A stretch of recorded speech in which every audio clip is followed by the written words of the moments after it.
The following podcast is brought to you by the Johners Podcasting Network, found exclusively at WrestlingWithJohners.com.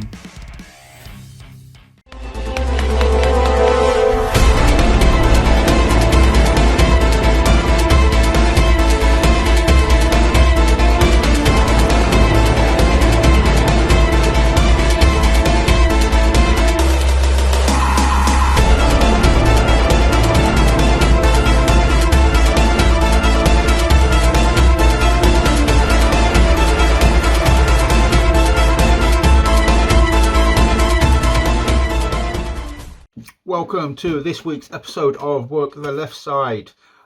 This week I'm talking to Josh Kirkup, just an awesome guy from sort of the Northeast. So yes, another Northeast wrestler. We've had Roxy, we've had Biggs, and now we've got Kirkup. So as of next week, we are changing the name of the episode or the name of the show to Work the Northeast, because seems to be a thing. But yeah, that's it really. Obviously, sit down, have a chat. It's a really interesting guy. The dude's had a passion for wrestling, lost it, had his demons, other stuff sort of took over. We talk about getting through that, getting back into the wrestling again, refinding the passion. Some of the fuck ups that he did during these dark times.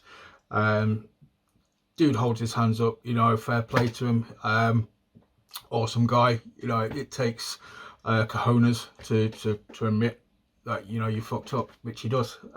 So yeah, that's it. I will catch you next week. Keep your eyes peeled as well, obviously, for updates on the Underground episode 2 coming soon, and we will speak to you soon. Have an awesome day. Enjoy the episode. And drop in the comments, let us know any ideas for the future. Okay. We are on episode 18, I believe. It's flying by. I'm losing track of Work the Left Side. I'm here this week with the Nightmare, Alex Cavero, aka Josh Kirkup. Say hi, dude. I'll do it. Hello, everybody's all right. Oh, thanks for coming on, man. I seem to be getting a habit. I seem to be in the Northeast a lot at the minute. I've been talking to like Roxy, Biggs a couple of weeks ago, and now yourself. So yeah, I seem to be definitely hitting up the Northeast with all the awesome talent. There's a good pool of talent guys up in the Northeast, mate. Yeah, well, I was talking to this about with Roxy and Joe. At one point, man, it's like the scene. It was kind of not frowned upon, but it wasn't really anything to be taken seriously. But then over the last few years, man, it's just gone up like tenfold. Like the bar's gone from there to like way up here somewhere. It's like you guys have just found your feet and are just, doing it. Yeah. I mean, to be fair with you though, mate, right? The Northeast scene's massively increased in the last, I'd say, between 5 and 10 years. And it's probably because of one guy, and it's Rampage. Oh, okay. That is a name that's come up a hell of a lot. Rampage started what was NGW school up in Berkeley, and just the guys that have come from there. Biggs is one of them. I trained there for a little while. There's fantastic ones, but the biggest one's Primate. Yeah. Look where he's at, man. Yeah, I made this mistake with Biggs, like when I was speaking to him, because I've seen Primate in some based in Leeds. So I've seen Primate, in Tidal, which is my local promotion. I was like, the dude's awesome. You just see him, he's got a presence about him. He looks awesome. I've got to hold my hands up. I haven't watched NXT UK in a long time. I need to get back into it. I didn't realise he was actually in it. And I was saying to Biggs, like, this guy's got to get onto NXT UK at some point. And he was just like, yeah, he's there. And I was like, oh, shit. Okay, yeah, fair play. So, yeah, that speaks volumes. But Rampage is a consistent name. Everybody sort of... He's the best, mate. He's the best heavyweight in the country by fucking country mile. Honestly, there's no one better than him. He's forgotten more about wrestling than a lot of people will know. I put him as knowledgeable as Doug Williams. Well, this comment went over Big to Z, so I'm hoping you'll appreciate it. Speaking to somebody previously, and they described Rampage as the Obi-Wan of British wrestling. Oh, 100%. just purely because it's kind of 100%, mate. 100%. If he sees something, well, he's very good at seeing something in people, and then he's even better at extracting it if they want it to be took out of them and built upon. And he's really good at doing that. Like he did Primate as an example, and it might sound like going on about him, but he's a good one to give as an example. He started over in Target, and he got a really good base at Target Wrestling over in Carlisle way, I think anyway. And then he started training there, and within 6 months or something, he was leading the classes. After that, you see him getting these external bookings everywhere. And then look where he's ended up. He ended up. So I can remember being at an ICW show with Colin Spots magazine. Oh, I don't know if you've heard of or had. I was highly involved at the very start of that magazine. Right. Well, I was at a ITW show with an unnamed person then, and then basically I was thinking of getting out of wrestling at the time because I wasn't enjoying it and I had other stuff on in my life. And he was saying to us like, we're going to be running a lot of stuff on you, and I was like, listen, mate, I'm doing this for another 6 months and then I'm gone. If you want to run stuff on somebody and you want to make someone a star, and pointed at Jay Melrose and went, that's your man right there. He had everything that I never had. He had the look, he had the determination, the commitment, the discipline, everything. And he got to that point where he went in, he asked to work with what's he called? Who he works with at NXT. Okay, my hands up, man. I ain't watched it for a while. Yeah, it's not Mike Bird. It's because they're called what are they, like the zoo or something like that? But they're totally animals. Yeah, because obviously he was like the gorilla one in the Primate, obviously. Yes. So the problem, I don't watch British wrestling. Well, I don't watch any wrestling anymore, so I can't do it. But he asked to work with this guy, and it'll come back to us halfway through the interview. I'll just shout his name out randomly. But yeah, no random name. That's fine. Yeah, he's fantastic. He's learned so much. He's taught me a lot as well. In the time, and I've worked with him once with Dave Carbon when I was tagging with him in Tidal, and the difference in class, he's fantastic. Yeah. Very good wrestler. So obviously you're part of the Tynan Werewolves. I know that was the thing at one point. Because obviously before talking to you, doing a bit of research, I listened to this podcast you did like back in 2017, the Northeast Wrestling Podcast or something, where it was the both of you talking about stuff. It seems like both of you had been away for a while and then you came back. Yeah. So obviously, Well, you mentioned then obviously that show, you gave yourself 6 months and then you was done. Was it just bad vibes, not in the right place, not in the right mindset, outside distractions? It was. Basically, what happened was, so when I started wrestling off the back of doing kickboxing, BJJ, mixed martial arts for 6 years, and then just decided when I found the wrestling school, this is what I want to do. So I dropped all that and went into that. And after about 3 years of wrestling, stuff in my personal life wasn't the best. I mean, I was using cocaine very heavily. I was drinking very heavily. I was really not concentrating on what I should have been concentrating on. And it got to the point where I was just saying, nah, man, I'm not enjoying it. I would be like, it started where it was like, oh, it's a Friday, I'm wrestling tonight. Then it'll be like, right, well, I'm wrestling, then I'm going out.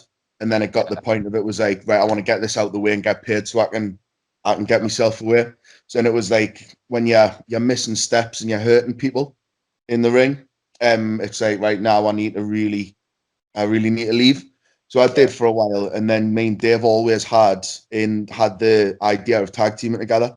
So it came from main event wrestling, which is where he was the champion, I was the up and coming guy, and we had the idea that it was the tag team was going to be CK1, which was Carbon Cavero 1, and we were basically just going to be cocky arseholes, war suits. One man power trip. Yes, yeah, similar to Evolution, where we were the best. We knew we were going to be the best.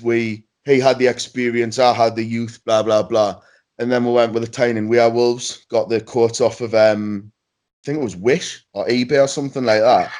And then it just went from there. And because we were both big fans of Marty Skrull. Yeah. Them, and then it went from there. It was, I learned a lot off of Dave. He taught me a lot as well about wrestling. But he was a different class as well. So I mean, are you glad to be back in now? Then, or have you sort of refound the love for it, or? I'm re-finding a love for it. Yeah. So because I've not done anything for 14, 15 months now, with lockdown and shows being cancelled, you start to forget what it's like being in the ring, and you start to forget the buzz and the adrenaline and everything until I started watching some of the matches back. Till I started watching the highlight videos that one of the lasses Lee had made for us, which is my entrance video and that now, and going, yeah, actually, you know what, I do miss it. So I am looking forward to getting back. At the same time of it, I'm nearly 30. I have had a broken neck in the past. My knees are gone somehow, and I'm not even at the highest level of it. So it shows me that I'm just not built for a long career in wrestling. So I'll probably give myself till I'm 30, 31, and then it'll be time to walk away instead of being rolled away in a wheelchair. Yeah, it's well, enjoy it while you got it, man, kind of thing. But obviously, you've got a promo recently. I want to say I saw it on the Target website because obviously they're running promos for. I think they're doing like a 16-man tournament for the championship, and it was based on promos. So obviously, yeah, you've got that to look forward to. So that must have you got yourself queued up, obviously, for that promo to make it feel real. You know, to get that across. I think, to be honest with you, right, a lot of that, the promo from that came from frustrations of never being put into that kind of picture and never being put into the main event things unless it was off the back of somebody else, Dave, or the Grado feuds or stuff like that, or Sabu, etc. And it was a frustration thing because it was like, I've never once claimed to be a Ric Flair. I'm never going to be that kind of guy. But at the same time, when I am in a match, if there's 20 people or 250 people watching, they're booing us. Yeah. And I'm getting the reaction from them. And that's all. I can launch people twice my size around the place if needs be. I can get the crowd to hate us. That's what my job's always been. So it kind of came from this frustration of give us the chance and the opportunity at the highest level to show you what I can do. Yeah. And I'll prove every single person wrong. Especially if in the back of your head, man, you're thinking like, you know, you've got 2 years, 3 years left or whatever. You know, you want to get back in. You want to get back in at the top and just leave like a legacy, you know, within British wrestling of like, yeah, this guy, you know, Caveira, you know, it was awesome when he was here, kind of thing. Yeah. I mean, it gets to the point as well. I mean, it's different at the level that we're at. You're never going to be doing the whole Shawn Michaels, Ric Flair, WrestleMania, I love you, I'm sorry, spots for your finish.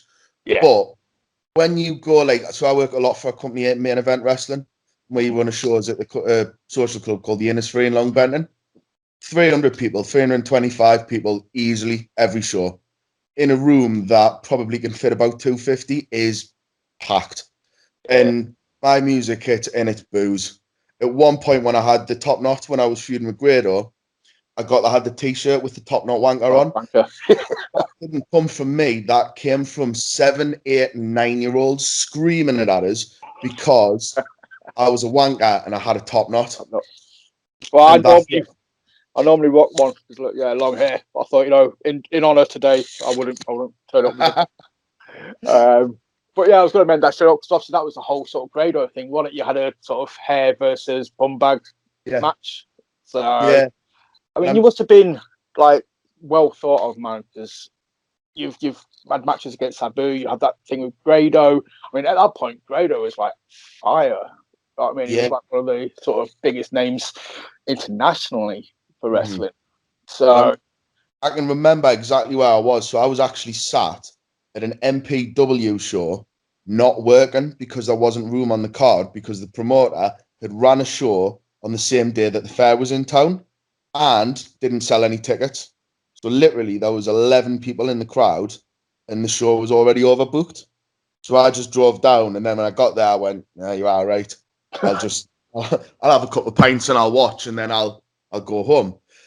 And I got a text message off Dan Fitch, who books MEW, saying, "Right, we're putting you against Grado on the next show." And my honest reaction was, "Who the fuck's Grado?" because I did not know who the kid was.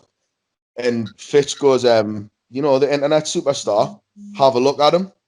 So I was like, all right, then, okay. Had a look at everything, watched these videos from being on the trampoline with the weights, taking the mick out that guy who wanted to referee Terry Funk's last match, and basically just everything that he did. And it was fantastic. It was brilliant. And my initial thought was, my character was the Nightmare was very serious and a brawler, and I didn't do anything fancy. I went out, kicked people, punched people, took people down, suplexed them, and then F5'd them. That was the whole stick. And his character being very crowd affectionate and facey and everything, I was like, how's this going to work? But it did. And then when we got to the point of having the bum bag match, bum bag top knot match, I wasn't actually going to get my hair cut off until about 5 minutes before the match. And I said, you know what? Actually, it needs done. So it was the chop. And it was, I think it got voted one of the, for main event wrestling, I think it got voted one of the biggest things. Sorry, man. One of the biggest, what was it? Oh, my God, man. I wanted to go away. I got one of the biggest reactions in main event history, the main event wrestling history, which for me it was quite amazing, to be fair. Yeah. So I was quite amazed at it that we did that little thing and had that match, and people still remember it now. And it was what, 4 or 5 years ago? Oh, what was 2014? Was it 15? 7 years ago. Fucking hell, mate. Oh, mate. I didn't realise how old I was. Yeah, not to make you feel old, dude. Apologies. Oh, yeah, man. Cheers for that one, pal. That's all right. I always bring sunshine to everybody's life. But yeah, so that's what I mean with stuff like that. And then obviously prior to that, you had the Sabu match, Adam Christ and you, and obviously you, and again doing my research, Adam Christ was a guy that sort of took you under. You two were close one kind of thing, and he had a lot to do with you early days. Yeah, he brought us in as basically his enforcer. So the first match I ever had was me cornering Adam Christ against Ligero, which is pretty much for some. And when I had this match, I'd literally had no wrestling training. He put me in as his backup. He says, you're gonna get some combat pants, boots, a black vest. You're gonna wear this mask with the skull on. And he basically wanted us because I'm 6'2", and at the time I was about 18 stone. So I was pretty decent size, and I made him. I dwarfed him, and I looked big. With the boots, I was about 6'4", if I'm honest. So I was pretty big. And he went, "We've got 2 spots for you. You're gonna catch Ligero when he jumps on you, and you're gonna do this thing." And I just took it and ran with it. Not only I was catching him, I was running them into the ring post. I was distracting the referee. I was hitting them and stuff like that. I got involved in the finish. And afterwards, Christ was like, "How did you do that now?" And I did it, mate. I said, what you say to telly? You know, what I seen on TV, it's how you would do things. So it was good, man. It was good. But I mean, the first match to get chucked in with Ligero is interesting, to say the least. Yeah, especially at the time, man, because he was obviously considered one of the front runners for the whole British wrestling sort of scene. You know, obviously, regardless of where stuff is now, yeah, you had obviously, well, back then, yeah, you had Ligero, Kirby, like Rampage. You had all those guys were like, you know, the godfathers of British wrestling, I would say at that point. What was the Sabu thing like, though, dude? Because that must have been like, I don't know, obviously, what age you started watching wrestling or things like that, or if you was an ECW, I presume, you know, 30 years, was it 39? Yeah, you'd have been too young to watch ECW first time round. But I presume, obviously, you've gone back and watched it. Do you want the full story with the Sabu thing, yeah? From sort of so, first of all, my only experience with Sabu was basically on the reboot of ECW. Oh, And so not at his best, but we'll still watched it. And I can remember playing on, I think it was maybe WWE 2008 or something like that, when it was, you had the ECW guys on, and when they bled, they went mental and suddenly become like overpowered and just beat everyone up. Yeah. And my sister was playing on it because my mum and dad was out for the night and they'd left her in the house. And me being me, put a towel around my head, put a belt around it, DDT'd my sister clean through the bed because that's what Sabu did. So, yeah, obviously, you know. So it was in Ashington, for one, which is where I lived. We had the leisure centre. And to be honest with you, probably the only reason I got the match is because it was in my hometown.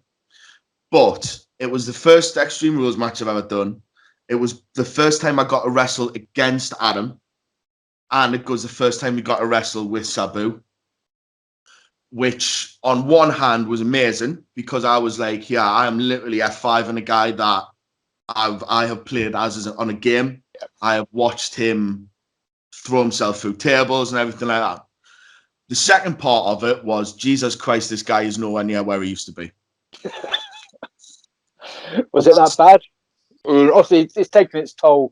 You know, the guy's like, you know, putting his body through stuff left, right, centre. So, I mean, was he that kind of? Was he just lost like a step or two? Was he slow? He just stuff. He did perfectly. His punches, his Arabian face buster. I mean, he put me through the table for the finish. And no word of a lie, I did not even feel him hit us. And this is him on the top rope with a chair underneath them, leg dropping me on the back of the head through a table. And I did not feel him hit me at all. And when he's pinning me, he's going, "Are you all right?" I'm like, "Yep." He's like, "Thank you, brother." And that was the end of the match. What got us is he didn't want to use the drawn pins, which I can understand. So me and Adam used them, and he couldn't take the F5. So I said to him, the spot in the finish is, I'll give you the F5. Don't kick out, because if nobody kicks out, Christ's going to break it up. He's like, cool. What's an F5? And I went, what? He went, what's an F5? And I goes, well, it's a fireman's carry face buster. Oh, okay. Can you show me? So I had to show him the video. He's got, oh, yeah, I've done it. So I get him up in the match, spin him round, if his head's here, and I throw him like that, and he put his arm out like this. Oh. Instead of flat bump, puts his arm out, hits the deck, and all you hear is, oh, my fucking shoulder. And that was the match to pot after that. Didn't take it. So me and Adam had to change a load of it. Ended up taking the F5 on. I ended up, taking the F5, giving the F5 to Adam onto the drawn pins, which covered my back and shoulder in them, which not fun. Yeah. Did the finish. When he was Sabu, AG, walking down to going out the curtain, he was switched on as fuck. He was there. When he went back to being Terry Brunk, he was just dazed. Didn't know what was happening, didn't really care. He didn't want to be there. And originally the plan actually was for me to beat him. But that would have been double money. Oh shit, really? So, well, you've got to expect. He's got to protect his name, which is fair enough, because at the end of the day, if he does that as his retirement tour and loses 26 times against guys who have no name, he's gone all the way at the top and then just went dropped again. Yeah, it's a mindset though. Again, I'm not going to question him. Obviously, it's Sabu, but I think different people have different mindsets with stuff like that. Sometimes, it's like you read stories of. I'm a massive fan of like the documentaries and the autobiographies. I remember watching one about Eddie Guerrero, like when he got fired from WWE early 2000s. He went to Ring of Honor, and they was like, "Well, you want to win this match?" It's like, "No, just use me to put your guys over. Your guys are what is important to your business. You need them to look good to build your company, kind of thing." He got the business, though. He had that idea. And he had it right, whereas I think Sabu was about the money. An example of that, Neil from Calling Spot emailed him and said, while you're here, can we sit down and do a little interview for the magazine? People would love to hear about what you've got to say. And he got 3 words back, what's it pay? Yeah. And I know that he got 500 quid for that match against me in Ashington. Wow. And he would have been $1,000 if he wanted me to beat him. Yeah. But, I mean, it's like I said, who are we to, question living like legends, I suppose. But yeah, this always seems to be like a two mindset situation where you have guys like Eddie who seem to obviously understand the business and put the business over themselves, kind of thing. But Yeah, it is Like, what it is. Like Vampiro is probably the guy I've most wanted to work with ever, favorite wrestler, and I don't think I'll ever get the chance now because he's fucked, and I'm on the way out, kind of thing. But he had in one of his documentaries, if you've seen it, Angel Devil Hero, which is a brilliant one. He says when he's doing his tours, he goes, "I'll lose every match because my name's still my name. I'm still Vampiro. Everyone still knows me in Mexico, Canada, in WCW. I've always been there. And if I can go and help some kid's career get that little step further by putting on a good match and putting them over, doesn't make a difference because at the end of the day, it's not real.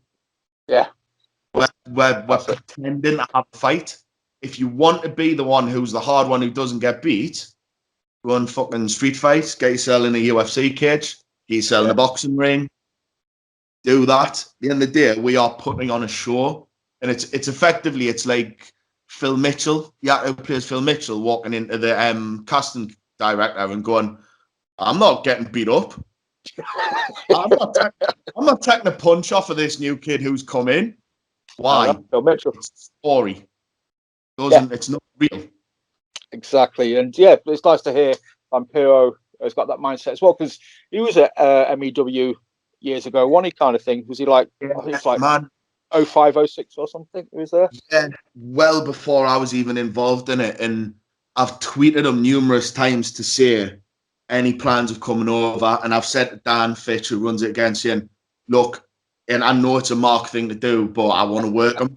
So get him in. I don't care what he costs. I'll do it for free. I'll pay half his wage, whatever, because I just want to be able to say I've wrestled my hero." That's probably the fourth. So I had a list of things when I started. Was I wanted to wrestle in my hometown. I wanted to win the title. I wanted my mum to come watch us wrestling. And I wanted to wrestle somebody that I would say is one of my heroes. And it would either be Lesnar or Vampiro. And there's no way I'm ever going to be able to wrestle Lesnar.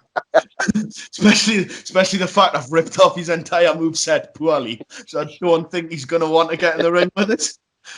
But I won the title with Dave, and in EPW with Joe Rage. I was the tag champion there, which me and Joe actually never lost them belts. So technically, we've been the tag champions in EPW for about 6 years. We did Ashington, and then my mum is come to every single show that she's been able to. She's my biggest fan. That's awesome. Yeah, man. Oh, definitely, mate. Definitely. So she's the only one who put through the thick and the thin of it. So, well, I did. The thing is, I did everything within 2 years. Did everything I wanted to accomplish within 2 years in wrestling. So that's probably got a lot to do with why I took my foot off the gas. Yeah, I suppose, man. If you ain't got goals, if you kind of mentally reach your destination, you kind of like, what else is there to do, kind of thing. Yeah. So, well, I'll be honest with you, right, and it's not a toot me own horn or anything like that, but I think if NXT UK had come around 5 years earlier, I would have had a reason to stick at it and not let myself become distracted with the drink and the drugs. But I didn't, and things in my life went west compared to where I wanted them to. So it meant that I concentrated on getting drunk and high instead of concentrating on the wrestling. And I've said it, Biggs has said it before, Fitch has said it many times. If I hadn't done that, I would have been working for them now. I ruined my chances, basically. I think because you're a big guy, really, for the UK scene. I mean, you say you're 6'2". You're talking most British guys like what, 5'10", 5'11" on average, I'd sort of say. So yeah, you'd stand out as a big guy. Well, that's the thing. I don't look like a nice person, especially when I put the eyes and the face on. So I can come across as a heel straight away. Being covered in tattoos helps. Being 17.5 stone at the moment helps again. And then having this, not a natural presence, but the initial confidence to go out and wrestle. Because a lot of people have that thing of, I don't want to go through the curtain. I was like, fucking come on, let's do it. Got out there, got the character down, and it was just a prick. Bullied people, ripped stuff out of kids' hands, picked a fight with a guy in the wheelchair and stuff like that. Like just real arse-talk stuff. Heel stuff, yeah, heel 101. Yeah, but it was easy. And then as soon as they stood up to us, I'd run away. and then get the referee involved, and then lower blow the guy I was wrestling. So just really basic stuff, but it worked to the point where I wasn't even on some shows, and I would do a little spot. I had to do one where I chucked, who was it? Nikki Starr through because I wanted, basically before the lockdown, I was going to be going after Assassin. Right. I don't know if you've come across Assassin Brian Bell. Northeast scene is him, but in the past, D'Lo Brown, Christian, Sheamus, basically anybody who was a big name who came to the Northeast that went through Assassin. And he was the guy who he did it. He is a god up in the Northeast. And I was gonna his storyline was if he lost, because he was a Triple Crown champion, the first Grand Slam one in MEW, he won everything. Right. Once he won that, he lost and he had to retire. So I was going after him, and I was like, I'm gonna make my name and I'm gonna kill the legend of Assassin. And I did it by going for his tag partner. So a match finishes, they start to announce the next one, and Nikki Starr comes flying through the curtain. Everyone and hits the deck. What's going on here? And then I come back out and just grab him and drag him down the stage. And you just, boo, what are you doing that for? You can't do that, little Nicky. Got him in, high him up on my shoulders. And Mr. D, who was my manager at the time, is like, if you don't give him the match he wants, he's going to kill him. And he was like, right, you can have the match he wants. He's like, right, put him down. Nah, I didn't put him down. Bang, F5. And straight away, just like, it was that. You know the WCW heat where people used to throw trash in the ring? Yes. It was that kind of crap. That was napkins coming in, plates, the lot. And it was just like, right, I've done my job. And I just had to walk out afterwards. And I remember being like, I've got that bug back now. And then Corona happened and stopped it. Damn, man. Because, it sounds like he was on a roll at that point. But that's the key thing. Not Corona. Before that, I was unbeaten since returning for nearly a year and a half. Wow. So they put us on and they just went, right, well, you're not going to get pinned for until well in the future. So I kept going and I was going to keep going. And then the Rona stopped. And then I don't know what's happening with the rewrite yet. I know that I'm not on the next show, which I've had a bit of a barney with them about, but we're going to sort something out for the show after. And I've said about having a couple of years left. So hopefully it means he's going to give us that little bit extra to go out on a high, I think. Yeah, man, that sounds, because that's the thing as well. That's very hit and miss with British wrestling. I've had this conversation with a few people, like where sometimes you'll get promotions that will just do like exhibition matches. It's only really within the last few years that have started developing storylines within British promotions, kind of, well, that's about the last 10 years kind of thing. But yeah, that's key for me for like these kind of shows, and your audience, man, you need these storylines, progressing over show to get people back. That sounds like, that was an awesome one. When you're running consistently, so MEW will run the Innisfree 9 times a year, basically every 6 weeks or so they'll do a show there, and it's good because it doesn't kill the venue. Because if you ran every month, you kill the venue very quickly. Yeah. Or if you run there twice a month, they don't care. So you give them enough time to basically to miss you, kind of thing. You come after 6 weeks, and it works because, like I say, consistently between 250 and 300 people every single time. And you can have these storylines that go, and they're never intricate ones of, he's done this because this person's done this and this has happened, so this has made him fall out with this guy, but he's secretly his cousin and whatever. None of the Vince Russo things. Yeah, you can have a storyline of, well, he's won this match, so it means he gets this match now. If he beats this guy, he gets this guy. And also at the same time, though, in the tag team division, this is happening. And then in the women's division, this is happening. And then you've got somebody who's probably floating around the upper mid card like me, who's on his unbeaten streak.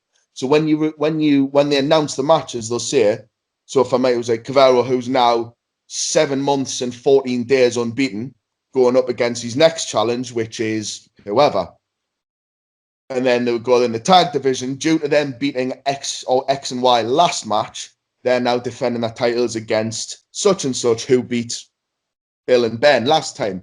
And it gives you that little recap enough so that people come in. And it does matter because, the stories are mainly for the boys in the back. Yeah. And it gives us a reason to do certain things. Like, it'll give, if I've got a storyline where I can't beat somebody, or somebody, sorry, so I protect my F5 a lot. Nobody, if I hit F5, nobody kicks out of it. That is the finish of the match. But I've got a plan. There's 2 people who are going to kick out the F5. 2 of them. One of them's Primate, and I'll not tell you the second one is.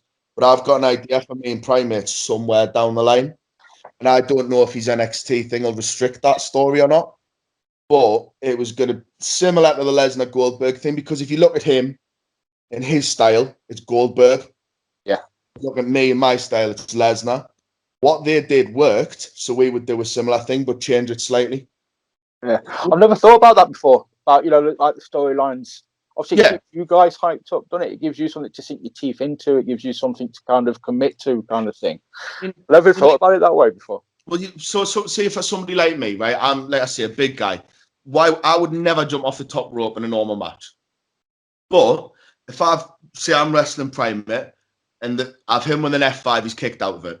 I've hit him with 5 German suplexes, he's kicked out of it. I've hit him with a super kick, he's kicked out of it. I've hit him with a VBO kick, which is where his super kick on his knees, and he's kicked out of it. And then I go, well, what else can I do? Right?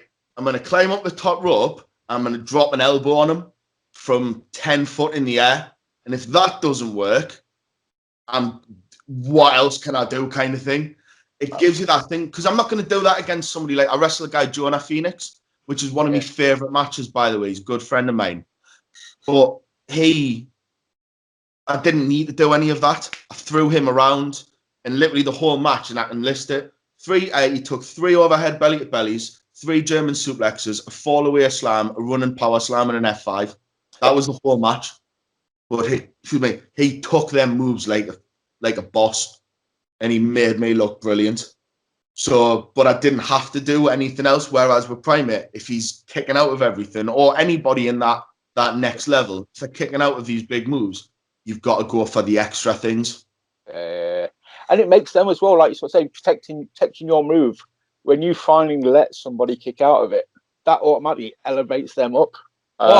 Which is like I had the idea for the Primate one where basically, literally, I wanted to do it straight away. Like, we would literally go for a tie up. I would duck behind him, German him once, pick him up again, German him twice, pick him up again, do it 3 times, and then F5 him, and be so cocky when I went for the pin that people actually would think, because they've had 2 years of the F5 beating everybody, that it would be like, oh, it's going to do. And then when he kicks out, I'm shocked. So I'm like moving away from him because I'm believing this kid's fucking supernatural or something, you know?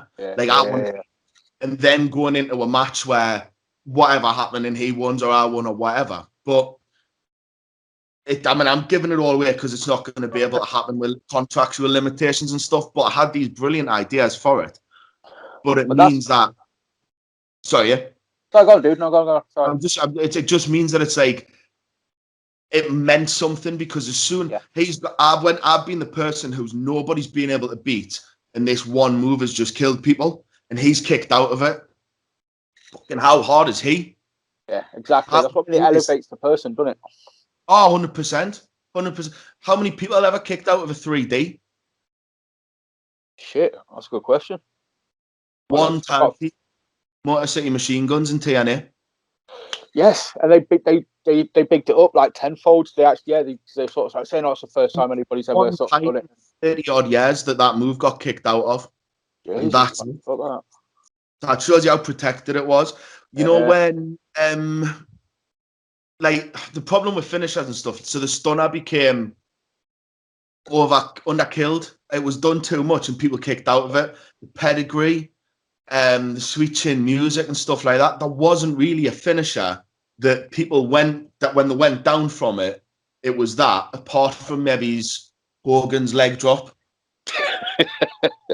I mean, at the minute, I know you said you don't really watch wrestling at the minute, but Baron Corbin in WWE, The End of Days, his move is like the most protected move at the minute, and it's the only move I can think of in WWE that nobody's ever kicked out of it. They're currently sort of building that up as well, you know, the similar sort of thing. So as of when finisher though, your finisher is a move that you do better than anybody else, and you use it to put another elite athlete out for the count. So if you are hitting that finisher and it's not beating people, It's not a finisher. No, It's fully a agree. big move. Do you know? It It's becomes like, a signature move. it's like I really liked in WCW Muta, great Muta with the dragon screw leg whip, and he was putting people on the shelf with it. So anytime somebody wanted time off, they're going, yeah, fucking go in with Muta for 5 minutes. He'll give you the dragon screw, and you can have 6 months off because he's disappeared. But he went out and he was doing it to people, and that move was so protected. It was like, well, he can't use it anymore because it's too good. So that's what your finish should be. It should in the Hell's Gate on SmackDown when Teddy Long was the GM and the band the Hell's Gate. That's probably the most recent thing of it, where it's like it's too dangerous. You've now got the unfair advantage, so you can't use that move anymore. That's what your finish should be. And this is why I don't watch wrestling now, because when I watch wrestling, I don't watch it as a fan. I watch it as a wrestler going, his foot's in the wrong place. Why has he got up that side? Hold on, why has he done 2 instead of 3 punches? Why is he going for a headlock now? Oh, he's going to suplex him. Hold on, why has he done that for? It just cannot switch off with it. But you sit there and critique it. You see, like Adam Cole's a perfect example. He's fantastic, right? But that fucking flip pile driver and people kick out of it. Yeah. Nah, mate. Sorry. Canadian Destroyer, man. It's like. Have you ever seen anyone kick out a Rampage's pile driver? Mm-mm. He does that move and he gets you up and boom, you're down. Your neck is crippled and you're not getting up from it. Yeah. And that's it. But when you're flipping them as well, it looks better. It looks like it hurts much, and it's a 1 count sometimes. Well, Bad Bunny did the Canadian Destroyer. So that's how unprotected that move is now. Oh, man. So, well, do you know what it is? I really think with that move, right? Because obviously Petey Williams was the first one I think anyway, was the first one to do it. And he was in TNA and he did it, and everyone went, fucking hell, that's min that. X Division's fantastic. I genuinely think that WWE turned around and went, right, we are going to kill this move. Because it came from the opposition. It came from their division that the 2 times the WWE have been beaten was the Cruiserweights in WCW and then the X Division in TNA. And I genuinely think they must turn around and went, right, just fucking kill that move. Overuse it. Let anybody use it, because it's not even the person doing the move, it's the person taking the move who has the control. Yeah. They're rolling backwards effectively. I don't even think it was WWE. Well, I'm not their biggest fan, but I think it was just the indies that killed it. You know, everybody wanted to be like the super kick and the suicide dive. Your 3 overkill moves. It's the Bucks. All of them are the Bucks. All their matches is 55 super kicks, loads of destroyers, and then dives. But at the same time, they're entertaining. There's no psychology to it. Absolutely no psychology, because a suicide dive by name is a thing of going, right, this is going to kill me, but I'm going to try and take him out at the same time. No, so it's like, he's outside the ring, he's battered me for the last 20 minutes, I'm just going to go for it and see if it works. Not a thing of, I'm going to systematically beat him down and wear his leg down, then throw him outside, and then take a risk to jump over the ropes and hurt myself to do it like that. But it's the wrestling's changed since even when I started like 7 years ago. It's changed. So it must have changed. The guys who started in the 90s must have looked at my generation and went, what the fuck's he doing? Why is he suplexing them so many times? Why is he throwing them around? And then the guys before that are looking at their generation going, why is he not just put him in a headlock for 10 minutes? Like we able to do. Just bear hug for like 10 minutes. Look at Hogan. Yeah. He sold out arenas. And what was WrestleMania? Was it WrestleMania 3 or something like that, which was like a massive attendance? And he did it. He won all the world titles with a leg drop, a big boot, the occasional body slam, and effectively going like that at people.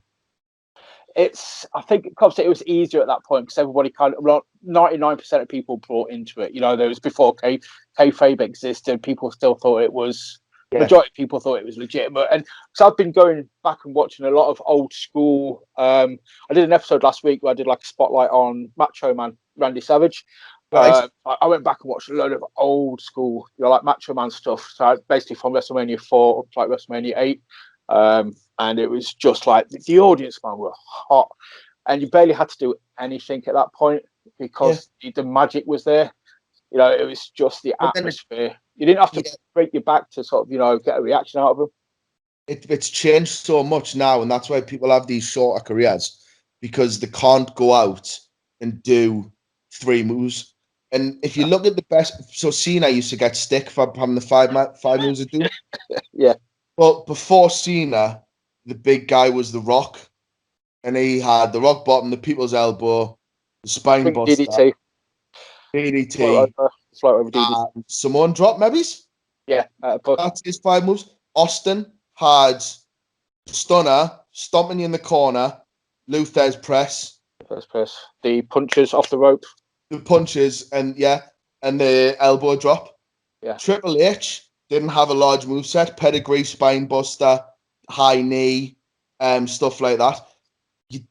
But nowadays people are like, oh well, I'll do this chain of 3 suplexes into a fucking octopus stretch that doesn't work, so he ends up in a standing triangle, and then I'm going to flip pile driver that, but he's going to kick out, and I'm going to flip pile driver it twice more, and then I'll do a sunset flip, and then I'll do a somersault and all this, and we'll get a 2 count from it. I think there's a place on his head numerous times. Yeah, it's going to be unconscious. It's a weird one though, isn't it? Because I think I'm one of these weird guys where I like all different styles. I like the flippy shit sometimes, but then I can watch a match with 2 guys just do 5 moves if there's a story there, man. If they've got my emotion, it's like, you know what? I don't really care about the moves. I'm invested in the story, so that's fine. If there's no story, do flippy shit, and that'll entertain me for 10 minutes. The best match I've seen in a long time, and one that was weird because I don't watch Japan wrestling. Never watched New Japan. Couldn't tell you who the champions were, but Jericho went over and challenged Amiga. Painmaker. Done them promos, and it was like, fucking I'm buying this. I'm not streaming it. I'm buying this. And they went for 62 minutes. And everyone was saying, and Jericho said it right, because Jericho's another one I think is, if you had a promotion full of Jerichos, you would win every time. Every rating, because he could do it all. But he turned around and he says, people was going, what about, how is Jericho going to be able to keep up with Amiga's style? Is he going to be able to work the New Japan style? No, they're going to work Jericho's style. Exactly. Amiga knows how to work. He knows how to slow down. He knows when to pace it and stuff like that. And at the same time, you're wrestling Chris Jericho. If Chris Jericho says, we're going to kick each other constantly for 10 minutes and that's it, you're going to do it because he knows what he's talking about. And they went 62 minutes and he was 40 odd years old. And now he's close to is he close to 50 or he's hit 50? I think he's close to. I think he's like 49 or something, I want to say. And he's still, he is the best in the world. Easily. Thank you. Again, I'm going back to, we did a spotlight episode. I do an interview one week, then I'll do a spotlight episode the week after, and vice versa. And it's always with Ryan Palmer. He's like my co-host. I did the Jericho one a few weeks ago, and he didn't even place Jericho in his top 20. I was like, the dude's in my top 5. How is he not in your top 20? He's like, yeah. Probably for me, 1, 2, or 3 behind Lesnar. In terms of the perfect wrestler, he's number 1. Any one of his books, he says if you rate them out of 10 it's out of 30. So you have looks, charisma, and wrestling ability. Yeah, 10. You've got something like 123. You've got a star. And he is, because he looked the part, he could wrestle, and he had the charisma of 2, 3, 4 people. And he made a really good point. He said the only reason that Lance Storm didn't get to the points he should have been was because he was the most boring, dull, vanilla person in the world. It worked a little bit. It worked in small doses. But yeah, you won't carry anything.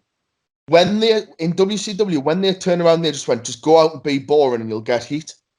Yeah. And he just went out and went, I need to be serious. Can I be serious for a minute? And he got cut off every single time. Man, at one point he had the TV title, the US title, and the hardcore title. And he renamed it the under 90 kilograms and under wrestling championship for the Canadian heavyweight title, and then the Saskatchewan International No, the Saskatchewan heavyweight international title. So it had shit written across it. He defended 3 belts every night until he gave them to the other members of Team Canada. Yeah. He was a phenomenal wrestler. He just had nothing behind him. Didn't have a character, but then that became his character. But by that time, it was too late. He was stuck as the reliable one. You'll go, right, we need to fill the card up, go out there, do 25 minutes of solid work. Yeah. You're not going to blow the house down, but you'll get paid and you'll get remembered for it. Yeah, exactly, man. The guy was technically like just in a league of his own kind of thing. But yeah, he was amazing. Just some of the stuff he did, like that rolling half crab, was perfect every single time, and you knew it was going to come, but he just did it where it was just the way that he had one leg and his back was twisted, and it looked like he was wrenching their knee out of place. Yeah. And to be fair, if they weren't selling it, he probably was. You wouldn't put it past him, to be fair. It's just like, I totally agree, man. Again, age wise, I got into ECW sort of the late 90s. So yeah, man, I like Lance Storm, just incredible. You know, the Impact players, massive fan of Storm's since I first saw him, kind of thing. But yeah, charisma seriously sort of lacking. And like say the whole "can I be serious for a minute" gimmick, it works, but there's no longevity to it. It was never going to last more than 6 months or 12 months at a push, kind of thing. So it's just a shame because, like I said, that's the system I use. I was kind of like, that was my point to Palmer, was like, you know, I rate people on mic skills and in ring skills like out of 10. And for me, Joker is a 10 on both parts. No. Actually, I think I gave him promo 10, ability 9. He was 1 below. I think I gave Savage 10 and 10. Savage, my all-time favorite. See, for me, right, and this is the thing I'll say with Savage, that and this is probably not something as a wrestler I should say, never really watched a huge amount of Savage matches. I know that he's one of the best, and I know in the same way that I know Hogan's one of the best, because the name is constantly being shoved down your throat. But for me, the style of wrestling that they did was never the appeal to me, because it was never what I watched. Dude, if that makes sense. It does for Hogan, but for Savage, man, if anything, he was ahead of his time. Yes, he was, and I think if he had been around slightly later, I probably would have picked up on him. But the Savage that I knew was the WCW Savage, who was old, bad, who was there to make the number up and collect a paycheck, and then he disappeared. Then he went to TNA, and the one part of Savage that I used to look up to was the joke that at one point they found blood in his cocaine system. And that was the bad part of it. But I mean, when you look back at them promos, you go, fucking, they were wired, man. Yes. I mean, there's one where it's Savage and Warrior. But then there's a promo with Savage and Warrior side by side. And dude, they just must have that was like Scarface amounts of substance before that promo. The Ultimate Warrior and Savage. It's just like, if you get a chance to check it out, I was just like absolutely howling when I watched it. You just like, Jesus wept. Warrior had to have sunglasses on, so I'm pretty certain his eyes would have just been pure black. Oh, mate, 100% how that guy was. Warrior was bad enough, right? Sorry, mate, I think I'm back now. Warrior was bad enough, but like, just when you seen them and they were standing there and they were tensed up and they're sweating and they're dripping, and you're looking at them, and I'm sitting going like, if I had that much stuff, I couldn't even talk, man. I couldn't even be in the same room as somebody else. I would literally have to go and sit in a dark room by myself. And they're going out. I've wrestled twice on cocaine, right? Not that I'm not proud of it. Once against Sean, 3 times on cocaine. Once against Sean only, and that was a terrible match. I forgot spots left, right, and centre, and I made a tip myself. Once against Grado when he cut my hair off. I'm not going to lie, I was wired to bits in that match. But that was how I dealt with the nerves. And then once against a guy called Janus Centurion, who had the gimmick of being a centurion that was sent forward in the future from Roman times to fucking wrestle. He was a lucha, and he also wrestled as Fracture the Clown and stuff like that. And yeah, that's an awesome gimmick. Why have I never heard of that gimmick before? Oh man, do you know what it is? Right, they were from that Rad Pro school, which was a thing for a while in the Northeast, who loved Chikara. So obviously Chikara, they had fucking an ant colony wrestling for them. So you had Fire Ant, Warrior Ant, Worker Ant, and all that shit, man. I remember that shit. Those were guys who they literally wanted you to believe that they were fucking ant humanoids wrestling for them and stuff like that. So that's the gimmick they had. They had that he was the thing. And fair play, mate, he made it work. And we had the match where I went to the match, went to wrestle him, got there, found that I had some stuff in my wallet, and I went, oh yeah, it can't hurt. 20 minutes in the ring with the lucha when I was at the time 17 and a half, 18 stone, roided up to fuck and cooked off me tits. And I was never a cardio guy. Dude. Ever. And I smoked heavily at the time as well. It wasn't good. I came back after that match and I'm going, I'm going to die. I'm going to die. Ring me mum, tell her I love her. I'm going to die. I'm going to die. And I was like, I was never doing that again. And then I went on again to do it twice more. And I don't know why. Well, it's like, it's at the time, in it, man. It's like one of the things. Well, lesson learned as hopefully you learn from it and you know it's not a good idea. I mean, now I don't touch the stuff anymore. I can't touch it anymore because it did nearly ruin my life and I've got a lot to lose now. But I mean, when I look back and I go, it's fucking dangerous, man, because the amount of stuff that I was taking to like bulk up and then fat strippers as well at the same time. So my body literally didn't have a clue what it was doing anyway. And then I was putting this stuff in that's making me heart beat 2, 3, 4 times faster. And then I'm coming back after a match going, my chest's hurting. Going, of course your chest's hurting. You're probably having a little heart attack because you've just went out and you've done 25 minutes of very intense cardio whilst hitting the deck. So your adrenaline's going through the roof and you've put all this substance in you. But what are you doing with your life? Would have served us right to drop down dead in the middle of the ring, mate. It really would have. Jesus, that's craziness. Obviously, you've mentioned Sean Only at the start of that story. Friend of the show, friend of the channel, good guy. Is it just once you've wrestled him, or have you wrestled him a few times? Are you sort of? I've wrestled him. I've wrestled him once, and I dropped him on his shoulder, and I feel really bad for that because I could have really hurt him, and I think that was the point where it went around the scene. Don't work with him because he's a fucking druggie. And it got the point there, I was like, right, I really need to sort my life out now. Yeah. And I seen him about 2 years later at the time. I wrestled Primate at the title show with Dave. He was in the back, and you've got the thing in wrestling where you go around and shake everyone's hand. Yeah. And he wasn't happy to see us. Didn't want to speak to us. Hello, you all right? And that was it, walked off. So after the match, I said to him, well, I need to speak to you. He was like, I've got nothing to say. And I went, no, well, right, you're going to listen. And I apologize.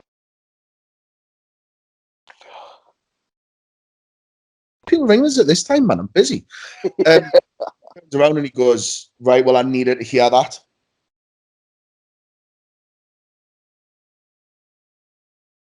It was interesting, but it was one of the things that he didn't deserve it, and he could have got seriously hurt. Yeah, I actually had to have a surgery after it. Not directly because of me, but that didn't help it. Yeah, it's like just a contributing factor to it, kind of thing. But I don't like want to wrestle us again, which I can understand. I wouldn't want to wrestle us again. Yeah, but it's well again, as an outsider, I can't say, man. All I can sort of say is, obviously, you've said your piece. You've apologized to him. Hopefully, bygones be bygones, kind of thing. And obviously, when you come back onto the scene, you'll rebuild the reputation anyway. And you know what I mean. It's like word spreads, man, and you'll be acknowledged as obviously a safe work. And obviously, you were doing stuff like that before the Global Bastard, hit anyway. So you went on to Bastard. Yeah, that's what I generally call it on it. So it's but yeah. So obviously you're building bridges. You're rebuilding the reputation. Normality is setting in. Hopefully, I would sort of say what July, August time. Hopefully. Yeah, I mean, I'm wrestling in Carlisle in June, and then Yeah. I think the next one up the northeast probably August, unless I can get some more bookings in. I'm just hoping that things do get back to normal in this, because it's this Indian variant at the moment, which is causing the bother apparently. I'm hoping that doesn't get too bad. Yeah. But I mean, I had COVID in January when I moved in, and for about 4 or 5 days it was really bad. Like I couldn't breathe properly. It felt like someone was sat on my chest. And literally, I would walk. My bedroom's upstairs. Obviously, Yeah. I would get up, walk downstairs, and then lie on that couch, and I would be flat out again for another 2 hours because it was exhausting. It was so tired. So about 4 or 5 days I was like that, and then I recovered, and then I had 10 days of being stuck in the house, not being out and anything. That was the worst part of it. Like, Yeah, man, that was. How did you sort of? Obviously, I mean, besides wrestling, then what was it? Did you just binge watch the crap out of Netflix? Did you watch films? Did you listen to music? Did it I read was books? it was Netflix, mate.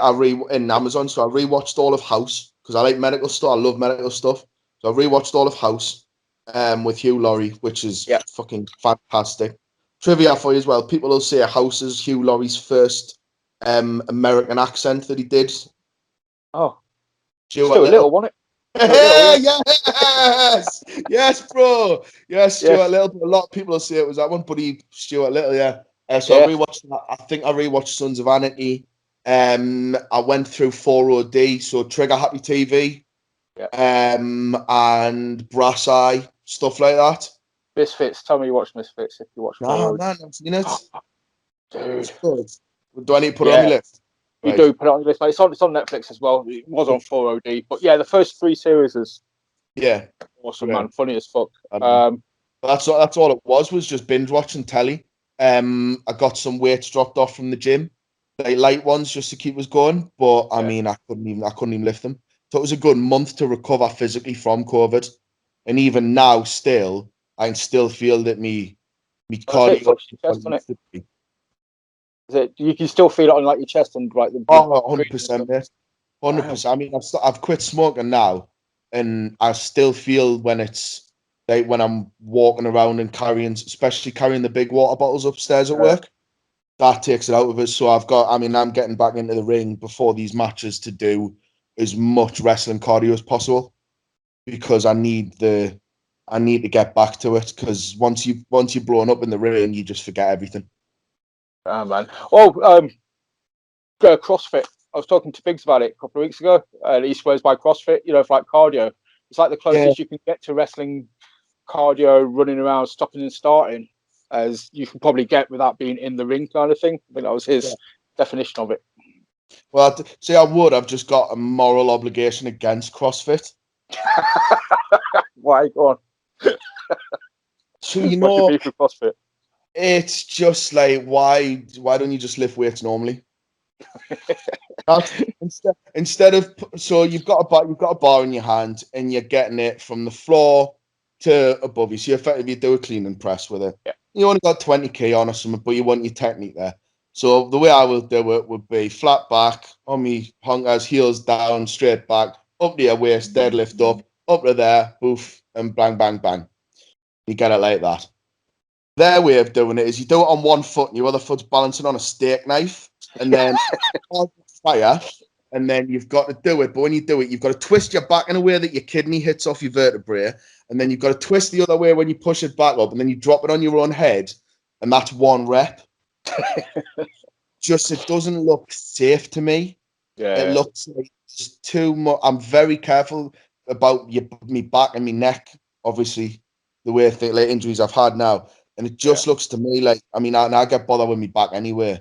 Walking around, when you're 17 stone and you're walking around and probably about 11 or 12 stone of your body weight is on your top half, twisting it and jerking it and all the stuff that does isn't for me.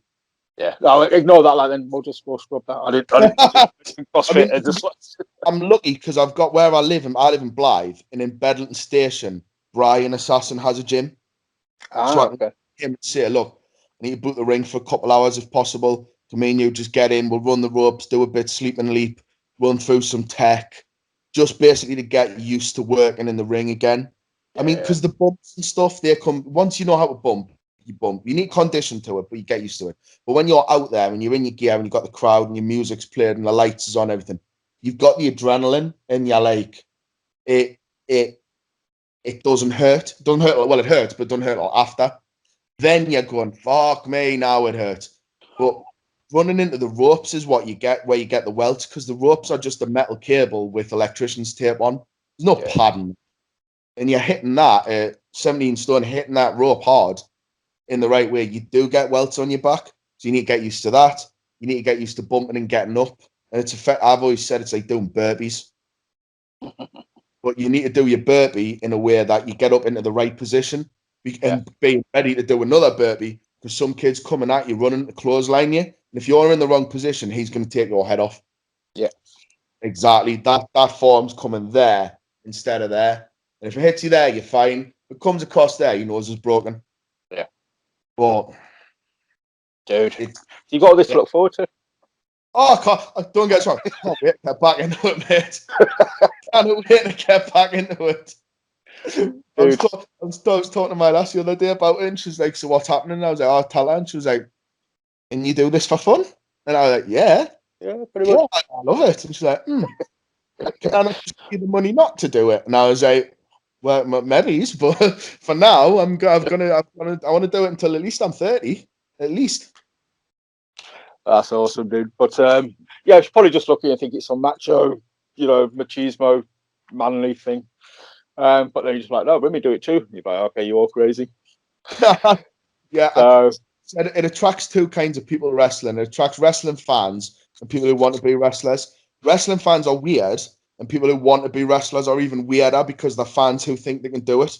And then they go out and do it and they hurt themselves. But then you go, this is mint, this is brilliant, this. It's a very passionate it's a passionate fandom. Yeah, definitely. Anything else? I think it's one of those places where, regardless of anything else, it doesn't matter. If you're a wrestling fan for 2 or 3 hours when you're at a show, it doesn't matter about anything else. You could be, into like comics or films or freaking train spotting or fucking stamp collecting, any other kind of bollocks like that. But for those 3 hours, everybody's just a wrestling fan. Yeah, oh mate, 100%. And that's what I miss about being a fan. I used to love wrestling, and the worst thing for being a fan was actually getting into it.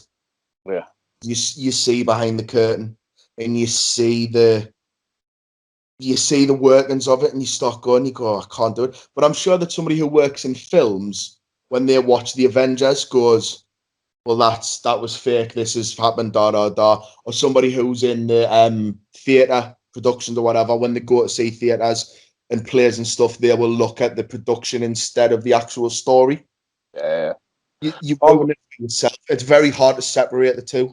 Yeah, well, I do a lot of artwork. I consider myself like an artist, like a load of like comic book art or manga or stuff like that.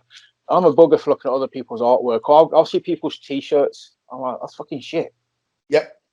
I could have done so much better than that kind of thing. Oh, that's wrong. That's wrong. Like, what the fuck is that? Like, oh, okay, you've not done the feet. I'm just like, yeah, it's exactly like when you actually do it yourself, you can't help. But as much as I try not to, you got to do it. You're just automatically looking at stuff and critiquing it. Separate. Once you know these things about, like, obviously work the left. Once you see anything that's not working the left arm, I go, that's backwards. Wrong that. And I seen it. I think it was a Dolph Ziggler match, and I seen him do something to somebody's right arm, and I was like, why do you do that for? He's done the right arm. What's he done?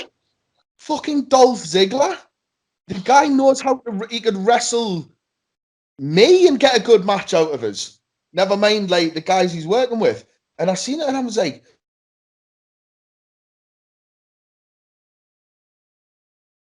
why am I not enjoying this? So Maybe he was fighting Del Rio, and obviously they worked the right hand side down in Mexico. yeah, I think it might have been something like that. Right, dude, I'm going to end it there because I'm not going to top that story. I can't even think of any more questions to ask after that. So, dude, it's been an absolute pleasure, man. You got anything you want to plug? Socials? I know you're not on Twitter because I tried to find you and it came up you suspended, which I am now too suspended anyway. So, Facebook, Instagram. Got banned for telling someone I was going to kill the whole family in character.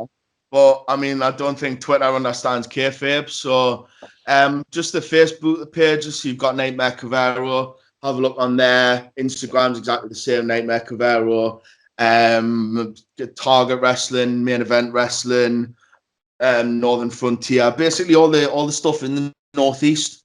Follow the scene if you don't already, because the guys on there are fantastic. Biggs will be the next big thing, without a doubt. Primate, Roxy, HT Drake doesn't get enough recognition. I know him from Tidal. He was like one of the mainstays in Tidal when I used to go to it, kind of thing. I always try and shout him out on Twitter, kind of thing. You know, we're just like, he's fantastic.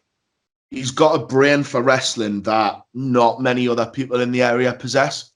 And if you ask him, I've asked him to help me. I'm normally quite good at putting matches together, but I'll sometimes say to him, mate, I need a hand putting this in. And he'll just pull out, he'll go, why don't you do this? And say, that works. Yeah. Why not? Because that does work, yeah. I wouldn't have thought of that in a month of Sundays. But he's like that. Yeah, that's awesome. But yeah, I'm going to try and reach out to him at some point and see if I can get him on the show because I do want to speak to him. Like I said, I seem to be building up a bit of a Northeast contingency. So I might just call it Work the Northeast at some point. Dude,